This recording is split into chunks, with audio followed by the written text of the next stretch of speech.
Ya. Eh, Buenos días. Gracias a los doctores por permitirme estar aquí. Me presento, mi nombre es Wanda Cárdenas, soy egresada de la carrera de medicina. Hice mi internado en el Hospital Municipal Francés y hice mi provincia en el Hospital San Juan de Dios. El caso que voy a presentar es de la rotación de medicina interna del Hospital Municipal Francés. El motivo de consulta es poliuria, polidipsia. Mujer de 49 años de edad, obesa, con un índice de masa corporal de 34, sedentaria, con antecedentes de tía materna con diabetes mellitus tipo 2 y de obturación tubárica bilateral hace 12 años, con antecedentes obstétricos de gesta 4, para 4 y aborto 0. Antecedentes de ITU a repetición. Hace un mes fue diagnosticada con una diabetes mellitus tipo 2 y se le indicó glibenclamida 5 gramos 3 veces al día con mal apego. En la historia de la enfermedad actual, su padecimiento actual inicia 7 días antes de su ingreso con fatiga, debilidad, mareo, disuria, polaquiuria, dolor en la región lumbar, dolor abdominal en hipogastrio, poliuria y polidipsia. Un día antes de su ingreso se agrega la sintomatología, náuseas, vómitos y fiebre de 39 grados y escalofríos. En las 3 horas antes de su ingreso presenta dificultad para respirar y somnolencia, sin embargo obedece órdenes y es traída a la emergencia. Los signos vitales son presión arterial de 80-50, frecuencia cardíaca de 120 latidos por minuto, la frecuencia respiratoria de 28 respiraciones por minuto, temperatura de 39,5 grados, los datos positivos al examen físico, palidez de tegumentos, abdomen doloroso a la palpación, profunda en flanco derecho e hipogastrio, Giordano positivo a predominio derecho y Glasgow 13 de 15. En el resumen sindrómico, propongo un síndrome endocrino metabólico de hiperglicemia, un síndrome de acidosis metabólica, un síndrome de malnutrición por exceso, un síndrome doloroso abdominal, un síndrome de insuficiencia renal, un síndrome de infección urinaria y un síndrome de shock. En el síndrome fundamental tengo el síndrome endocrino metabólico, ya que de hiperglicemia, ya que contiene los signos de polidipsia, poliuria, además también de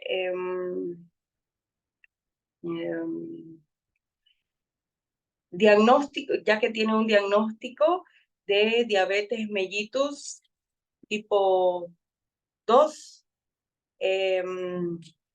Planteo el síndrome de shock por la presión arterial que es de 80-50, con una presión arterial media de 60, presenta taquipnea, presenta taquicardia, sudoración y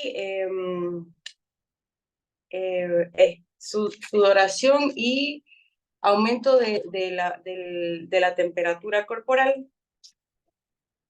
En el diagnóstico diferencial planteo descarto un embarazo ectópico roto porque tiene antecedentes de 49 años, tiene una edad de 49 años y tiene antecedentes de salpingoclasia. Descarto una pancreatitis, ya que a pesar de que tiene el dolor abdominal, náuseas y vómito, no tiene un dolor en forma de hemicinturón alrededor del abdomen. Descarto de un hipertiroidismo, porque a pesar de que tiene taquicardia, sudoración. La paciente no tiene bocio, en el examen físico no se vio bocio. En los exámenes complementarios, solicito un hemograma para ver los glóbulos rojos, para ver los hematocritos, para ver la hemoglobina, para ver un conteo de leucocitos si hay predominio de alguno de ellos, para saber si existe una infección. Voy a pedir una BCG, voy a pedir PCR, que son predominantes para saber de alguna infección aguda. Voy a pedir perfil renal, urea, creatinina para sacar el filtrado de tasa glomerular. Voy a pedir una gasometría, un ionograma para ver los electrolitos, albúmina y proteína para ver el funcionamiento renal también. Una gasometría para ver si la paciente cursa por una acidosis metabólica, ya que presenta una respiración de Kussmaul, que es un mecanismo de concentración. Voy a pedir también glucosa en sangre, ácido láctico para ver si existe una acidosis láctica. Voy a pedir una amilasa pancreática para descartar algún proceso en el páncreas. Voy a pedir también un EGO, un examen general de orina, para ver si existe nitritos, si existe cetonas, si es que existe alguna hematuria, para ver si hay proteínas y albúmina en la orina, un cultivo y antibiograma de secreción vaginal, porque ya que es una paciente con antecedentes de diabetes, puede ser que curse también con una infección vaginal. Voy a pedir, con eso termino con los laboratorios, y no recuerdo si mencioné la glucosa en sangre, ¿ya? También y hemoglobina glicosilada para ver el tiempo de la hemoglobina en los últimos 3 meses. Por tanto, mi diagnóstico presuntivo de mi paciente es diabetes mellitus tipo 2, infección del tracto urinario alto y el estado hiperosmolar hiperglicémico. Mi tratamiento no farmacológico iniciaría con una modificación del estilo de vida, cuidado con podología y odontología, actividad física para mejorar el índice de masa corporal, enseñar a la paciente mantener un nivel de glucosa, que la paciente no haga hipoglicemia, ¿ya? Y mejorar en lo que es el aseo personal para evitar infecciones del tracto urinario recurrente. En el tratamiento farmacológico, iniciaría con metformina, reposición hidrolítica,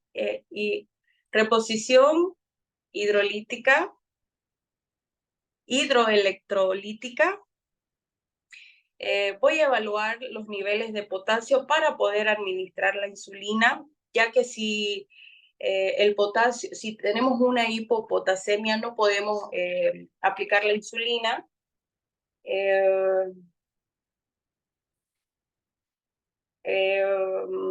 Una vez que tengamos el tratamiento el resultado del cultivo y el EGO, podemos ya iniciar con tratamiento de antibioticoterapia, que puede ser ampicilina con gentamicina en primera opción, y después una cefalosporina de tercera generación, como lo es la cefotaxima. que un gramo cada 8 horas por 7 a 10 días. El pronóstico de mi paciente es grave.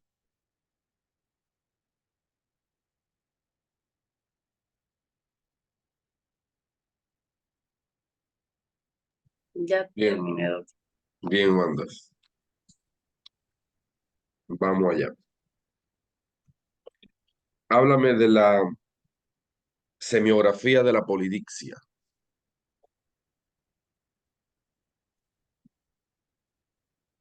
Eh,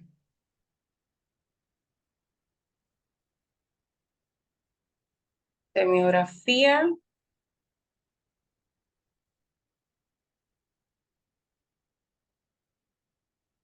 mm, Semiografía es cómo voy a ver en el examen,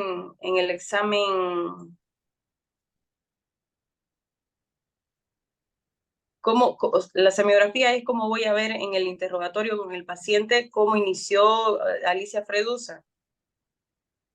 Exacto, eso es semiografía. Ya, ¿Por qué yo te hago esta eh, pregunta? ¿Por qué yo te hago esta porque, pregunta? porque la paciente tiene antecedentes de diabetes, antecedentes heredofamiliares, que es la tía diabética, porque es una paciente obesa, es multípara. ¿Por qué es el motivo de consulta? Y a mí me interesa mucho que cuando tú tengas el caso clínico que vas a defender, que el motivo de consulta esté el Alicia Fredusa completo. Entonces tú tienes que irte entrenando. Es decir, los motivos de consulta de aquí, tú tienes que irte al libro, al Yanio que está en la plataforma, o el libro tuyo de semiología, y buscar, a ver, cómo es que yo, qué preguntas yo tengo que hacerle a un paciente que tiene polidiccia o poliuria, porque son los motivos de consulta y estoy obligado a hacerle esas preguntas. A ver, háblame un poquito de eso. ¿Qué pregunta le harías a este paciente Bueno, aplicando la Alicia Fredusa? la aparición, ¿hace cuánto tiempo lo tiene? Aparición, la frecuencia, ¿hace cuánto tiempo? Si micciona durante la noche, micciona durante el día. Polidiccia, Eh, polidiccia. Polidipsia. ¿Desde cuándo empezó ella a tener sed? El aumento de ingesta de agua. Eh, si es por la noche, es por el día. Mm, Cuando tú dices intensidad del síntoma, Intensidad del síntoma es que, por ejemplo, si ella llegara a tomar ahora, de aquí a unos minutos, ella quiere volver a tomar y quiere volver a tomar. es decir, si ella te dice a ti que el síntoma apareció hace 7 meses, que está con sed, le está dando sed, hay que preguntarle si antes se tomaba 3 litros, ahora cuánto se toma, ¿verdad? Eso es más intenso, menos intenso. ¿Qué más? Eh, si ese síntoma también viene acompañado de otros síntomas como, por ejemplo, poliguria, con pérdida de peso también, si tiene más hambre, si tiene más ganas de comer. ¿Qué más? Eh, Podrías preguntarle cómo si ha tomado algún medicamento para aliviar eso, ¿verdad? Porque si ya fue medicada con glibenclamida o con metformina, se supone que eso debió de haberla aliviado. Entonces ahí mismo tú te das cuenta que ella no cumple el tratamiento. Recuerda siempre, síntomas que tenga el paciente, semiografía que tienes que estudiar. Alicia Fredusa, tienes que revisarlo para que la historia de la enfermedad actual te quede bonita cuando vayas a presentar tu caso. Recuerda que la historia de la enfermedad actual va en un orden cronológico. Es decir, a medida fueron apareciendo los síntomas en la historia de la paciente, en ese orden yo debo de caracterizarlo. Óyeme, explícame el mecanismo de producción de la poliuria. ah, Ok, cuando existe un aumento de glucosa en la sangre, la glucosa atrae los electrolitos, hace que no se retenga dentro de la célula y arrastra todo a la orina. El riñón no es capaz de absorber o de filtrar eso y se va excretando con la orina. ¿Qué cosa? La poliuria. ¿Qué es lo que es poliuria? Poliuria es aumento de la frecuencia miccional. Aumento de la frecuencia mensual. Entonces, el estado hiperosmolar que tiene la paciente por la glucosa alta le jala el agua a la célula. Más que los electrolitos es el agua y aumenta el volumen sanguíneo circulando. Por tanto, aumenta la tasa de filtración. Y a la mayor filtración, mayor diuresis, tiene el paciente poliuria. ¿En qué momento aparece la poliuria con glucosuria?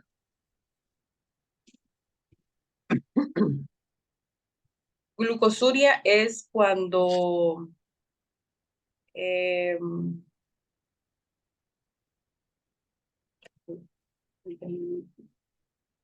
No busques, razona. ¿Qué es lo que es ya. glucosuria? Glucosuria es cuando hay un aumento de la glucosa en sangre y como el riñón no está, el riñón está dañado, entonces hace que la glucosa se excrete por la orina y ocasiona la glucosuria. No La, precisamente, no precisamente.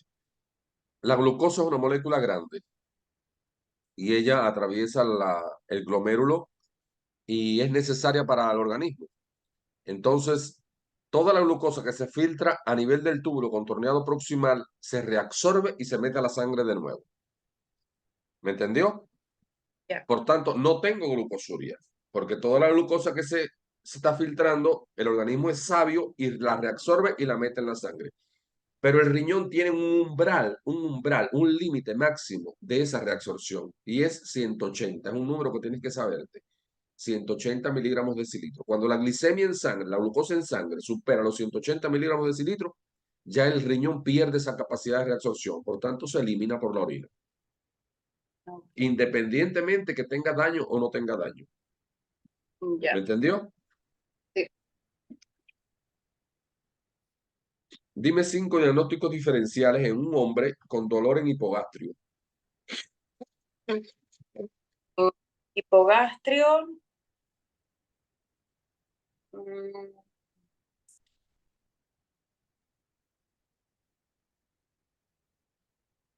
ok. Hipogastrio en hombre. En hombre.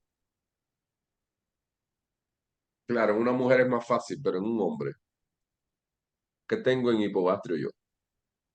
Eh, la vejiga. La vejiga. Vamos a quedarnos en vejiga. Dime Ya. tres cosas que pueden afectar a un hombre a nivel de vejiga. Eh, Infección del tracto urinario. ¿Cómo se llama la infección de la vejiga? Cistitis. Cistitis. Es decir, que mi paciente tenga una cistitis, eso da dolor. Otro. eh, Prostatitis también. No, quiero que te quedes en vejiga. En vejiga. En un hombre. Mm,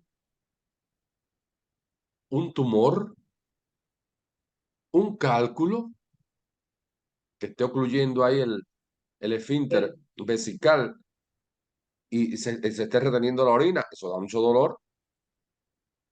Un tumor de vejiga da dolor. Entonces, ahí tienes 3 diagnósticos. Ahora te vas a la otra estructura del hombre, la próstata. Dime diagnósticos a nivel de próstata. Hiperplasia prostática benigna. Uno. eh, El que dijiste ahorita, y,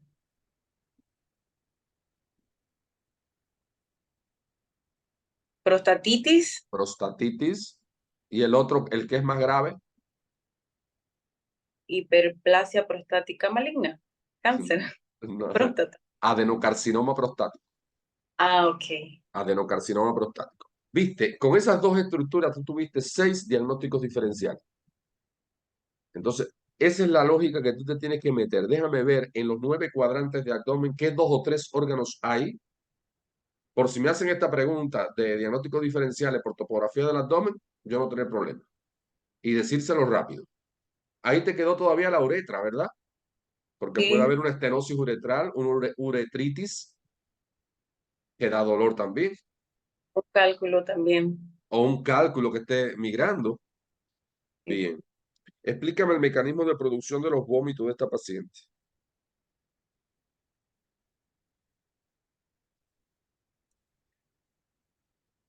Eh, ah, como tiene antecedentes de infección urinaria recurrente, uno de los síntomas de la infección urinaria también es náuseas y vómitos. Sí, eso es la explicación diagnóstica, pero yo te estoy preguntando la explicación del mecanismo de producción. ¿Qué pasa? Mm, Que tiene vómito la paciente.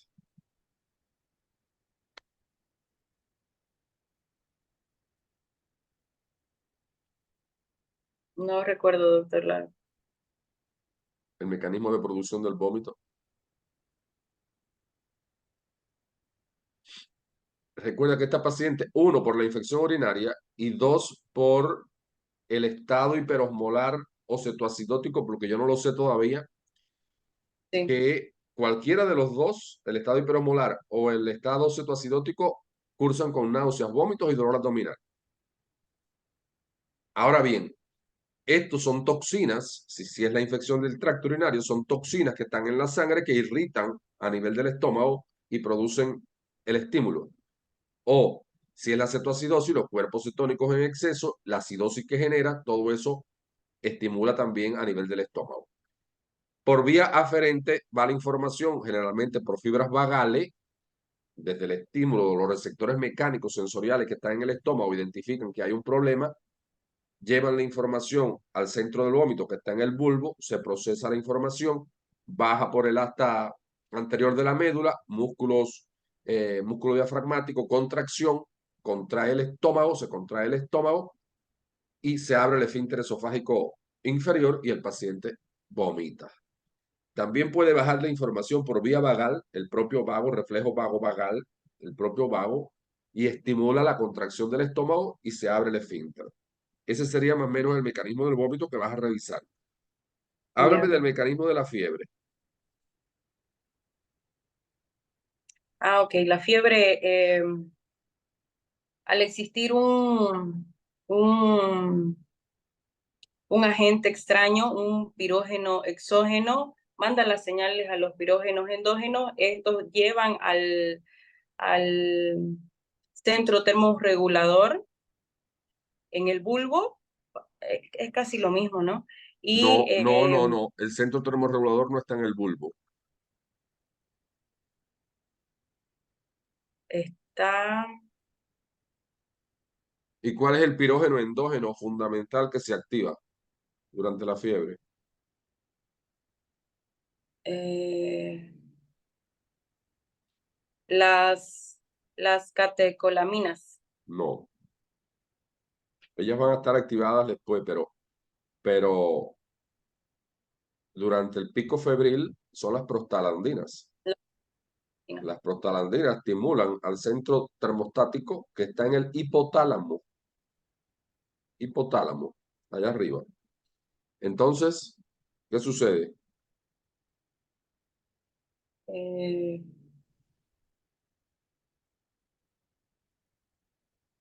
mandan las señales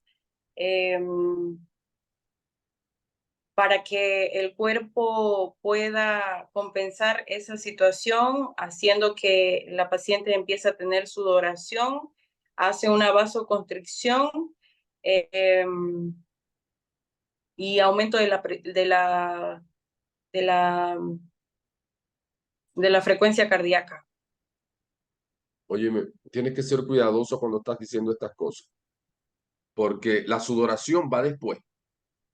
En el pico, primero hay un pico, está el pico febril. La estimulación de las prostaglandinas, el centro termorregulador, hacen que este aumente la temperatura sistémica para con el aumento de la temperatura, déjame ver cuál es la palabra, eh, produzco destrucción de las bacterias. El hecho de aumentar la temperatura sistémica elimina bacterias. Ya cuando existe un periodo de tiempo que no siempre es igual en cada paciente, donde ya entonces se activa el simpático, sí, se activa el simpático, se activan las glándulas sudoríparas y comienza a sudar el paciente. Y ahí con ello la caída de la temperatura, para prepararse para el próximo pico febril. Vas a revisar ese mecanismo también. Ya. Explícame el mecanismo de la respiración de Kussmaul que tú mencionabas. Bueno, al tener una eh, acidosis metabólica, el cuerpo intenta compensar esa acidosis metabólica, haciendo que el paciente empiece a tener una respiración más rápida, y eso hace que haya una compensación para la acidosis metabólica. Explícame el mecanismo. Eh, Eso que me dijiste está bien, pero yo quiero que, ¿cómo es que sucede en el cuerpo eso?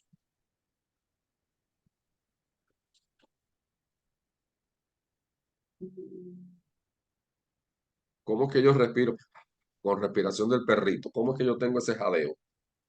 ¿A qué se debe que yo tenga esa respiración?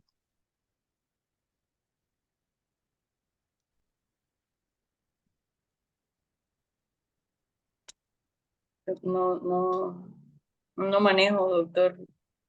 Cuidado.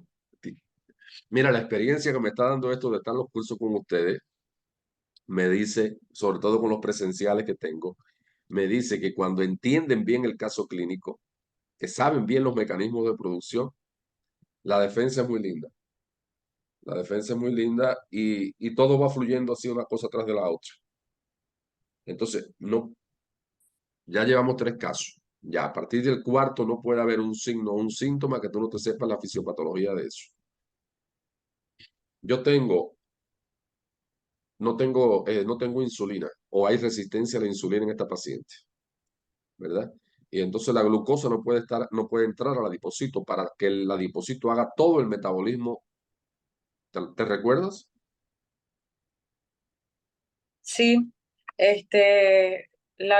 sí, se da más que todo porque eh,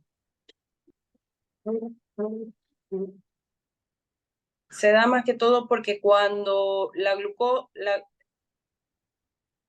no sé cómo explicarlo, doctor, pero sí necesitamos del adipocito para, em, para sacar energía, y como el cuerpo no puede, no me recuerdo, doctor. Ya, el adipocito, la función del adipocito es todos los ácidos grasos que lleguen a él como estructura. De los triglicéridos los desdobla en monoglicéridos, diglicéridos, en estructuras más chiquitas para que puedan ser absorbidas y ser utilizadas. Este proceso no está siendo posible porque no hay glucosa como fuente de energía y entonces los ácidos grasos están quedando libres en la sangre. Entonces, algunos entrarán, algunos harán el metabolismo, pero la mayor parte de ellos están quedando libres en la sangre y pasan por el hígado y hay un proceso de cetogénesis. Entonces, el hígado convierte sus ácidos grasos libres en cuerpos cetónicos. Los cuerpos cetónicos son muy ácidos, tienen mucho hidrógeno y el bicarbonato, que es el buffer que nosotros tenemos, va a contrarrestar esa cantidad de exceso de hidrogeniones. La unión de hidrogeniones con bicarbonato forma el ácido carbónico. La anhidrasa carbónica, que es la enzima que actúa a este nivel, desdobla ese ácido carbónico en agua y en CO2. Y al desdoblarlo en agua y CO2, el CO2 es identificado por los quimios receptores. Entonces los quimiorreceptores identifican que hay mucho CO en sangre, le mandan la información al centro respiratorio, el centro respiratorio manda la información al acta anterior, le dice al diafragma, a los intercostales, al esternocleidomastoideo, aumenten el trabajo mecánico como músculo y el hombre empieza a respirar, tener respiración de Kussmaul para sacar el CO2. ¿Me entendiste? Si entras al canal, ahí yo te lo explico en un videito cortico.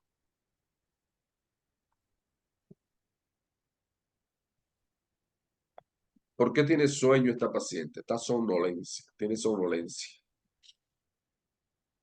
Eh, Y tiene un por, grado de 13 puntos. sí, porque mm,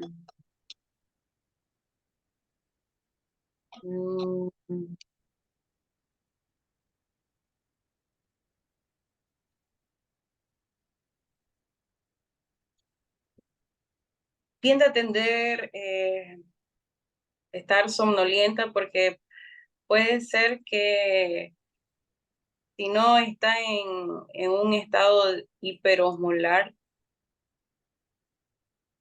hiperglicémico, podría también estar en una hipoglicemia y es No, esta no está en hipoglicemia. No, esos son diagnósticos diferenciales que tú tienes que hacer. Esta está en hiperglicemia. Lo del estado hiperosmolar, sí, estoy de acuerdo contigo porque tiene manifestaciones neurológicas y eso es más frecuente. ¿Pero por qué? ¿A qué se debe? eh,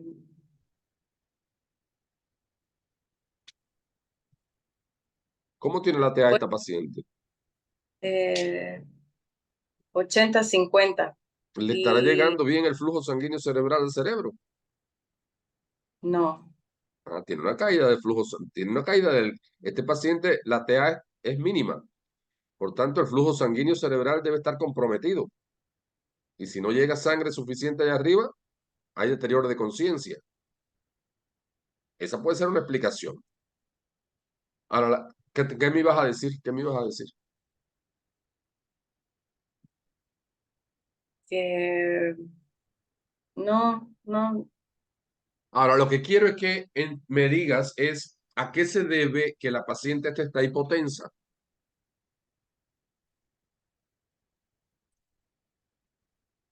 hipotensa, porque como estuvo con, eh, con mucha poliuria, puede ser que ha perdido mucho volumen, mucho líquido y esté entrando a un shock hipovolémico por ¿Tú crees pérdida que de cómo se clasifican los shocks? shock hipovolémico, shock cardiogénico, distributivo, séptico. Y el producido por un taponamiento cardíaco, ¿cómo se llama? eh,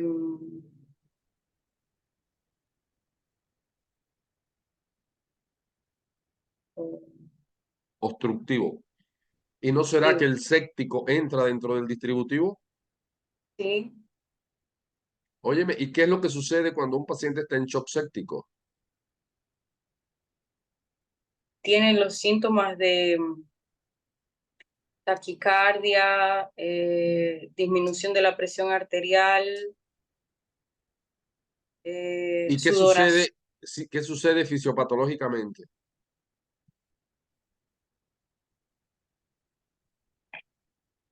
eh,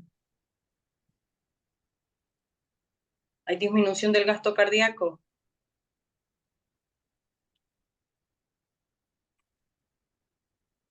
Esta paciente tú me has dicho que tiene un shock. ¿Es un Sí. shock séptico o un shock hipovolémico? Lo que tiene ella.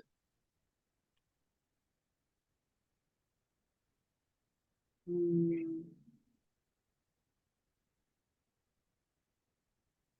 Doctor, yo aún no sé diferenciar si sería un hipovolémico o un séptico,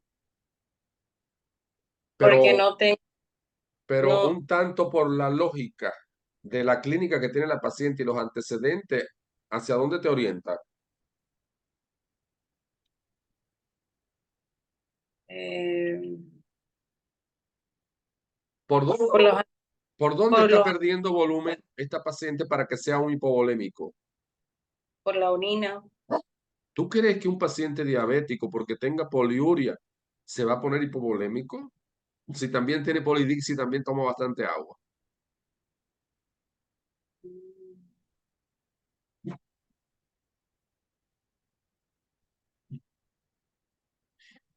¿Cuál es el mecanismo de la sepsis? Cuando yo estoy séptico, ¿qué está sucediendo dentro?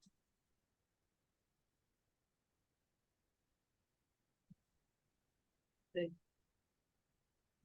Hay disminución de la resistencia vascular sistémica, resistencia vascular periférica. Estoy muy vasodilatado y todos los líquidos que están en mis vasos se escapan y me torno hipovolémico. Pero es por la caída de la resistencia vascular sistémica. Entonces, este pudiera ser el caso.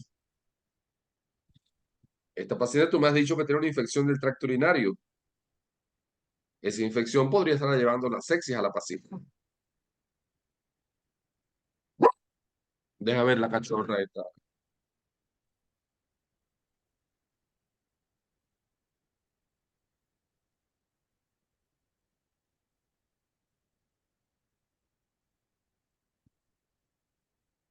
Entonces, Wanda, si yo tengo un paciente que está cayéndose la resistencia vascular sistémica y se están perdiendo los líquidos de los vasos, ¿cómo es eso para que caiga la presión arterial? Explícame eso. No lo escuché, doctor. ¿Podría, por favor, repetirme? Te decía que si ya yo tengo un paciente con sepsis, en shock séptico, y se me están escapando los líquidos porque hay una resistencia vascular reducida, disminuida, ¿cómo es que eso lleva a la hipotensión arterial?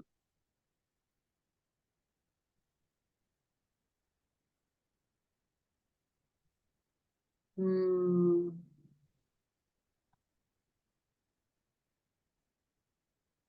al existir una vasodilatación.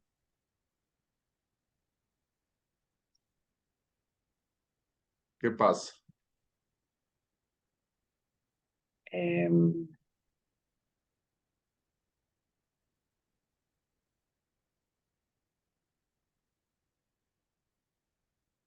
Hoy te estoy agarrando mucho. Estoy agarrando mucho con mecanismos de producción. Tienes que revisarme eso. Si yo estoy perdiendo líquido, ahora no es por vómito. Esta mujer tenía vómito también. Ese se le sobreañade al problema. Si yo estoy perdiendo líquido porque se está yendo a otro espacio, se está saliendo del vaso al intersticio en todo mi cuerpo, la cantidad de sangre que llega con el retorno venoso a la aurícula derecha está disminuida. Disminuye el retorno venoso y si disminuye el retorno venoso, disminuye la precarga. Y si me disminuye la precarga, me disminuye el gasto. Y si me disminuye el gasto, me disminuye la presión. Y si me disminuye la presión, estoy somnoliento.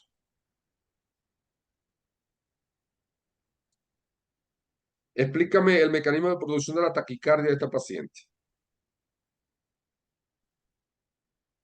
la taquicardia.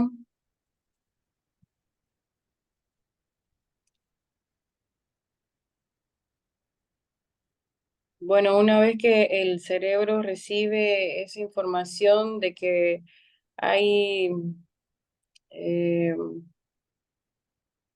de que hay vasodilatación, el cerebro manda señales al nódulo sinusal para que aumente la frecuencia cardíaca y aumente el gasto cardíaco.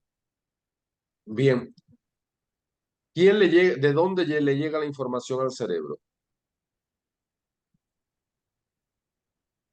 Que no es al De, cerebro, es al centro vasomotor del bulbo. ¿Ya? Hay que ya. especificar esa estructura. ¿Quién le lleva esa información ahí al centro vasomotor?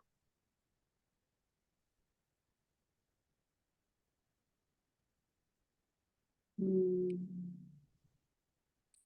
Los varoreceptores que están en la aorta y en el seno carotidio. Entonces, los varoreceptores identifican que la presión está baja y le mandan la información al centro vasomotor del